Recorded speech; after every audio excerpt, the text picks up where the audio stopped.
Hi friends, Mamata ఛానల్కి స్వాగతం అండి. ఈరోజు మన వీడియో మిర్చి కూర. దానికోసం అయితే నువ్వులు కొంచెం తీసుకొని వేయించుకొని ఇలా మాడిపోకుండా చూసుకుంటూ వేయించుకొని తీసి పక్కన పెట్టుకోవాలి. ఇప్పుడు సిలిండర్ చిన్నగా పెట్టుకొని నూనె సరిపడంత పోసుకొని మిరపకాయలు ఇలా పొడవుగా 4 ముక్కలుగా కట్ చేసి పెట్టుకోండి.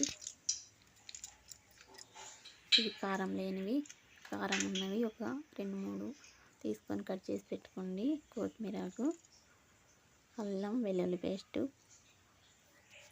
కరివేపాకు, యాలకులు, లవంగాయలు, కొంచెం వేడినాక ఇవన్నీ వేసి వేయించుకున్న తర్వాత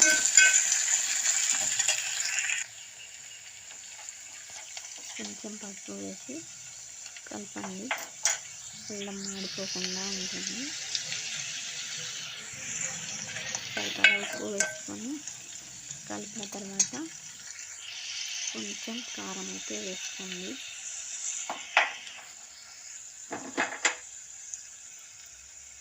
నువ్వులు మెత్తగా దంచకూడదు, ఇలా పొడి పొడిగా దంచుకొని వేసుకోండి.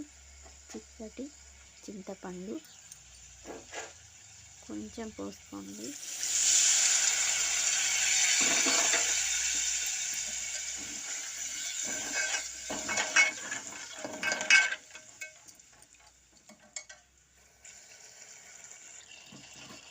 మిరపకాయలు బాగా ఉడకాలి కాబట్టి 2 గ్లాసుల చిన్న గ్లాస్ తీసుకొని 2 గ్లాసులు నీళ్ళు పోసుకొని ఇది మెత్తగా ఉడికేంత వరకు ఉడికించుకోవాలి. ఇప్పుడు కొత్తిమీర వేసి కొంచెం మసాలా వేసుకోండి. సాంబార్ పొడి ఒక చెంచాడు వేసుకోండి. సాంబార్ పొడి అంటే మనం ఇంట్లో తయారు చేసింది, అది నేను వీడియో చేశాను.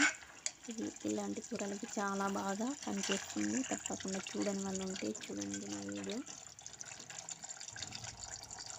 ఇలా చిక్కగా ఎంతవరకు ఉడికించుకున్న తర్వాత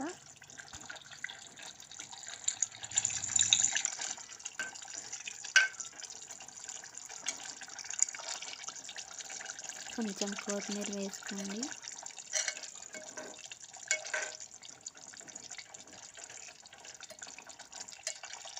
మిర్చి కూర కాబట్టి మిర్చీలు మెత్తగా ఉడకాలి, అప్పుడే కూరకు బాగా టేస్ట్ వస్తుంది. తప్పకుండా ట్రై చేయండి. నచ్చితే లైక్ చేయండి.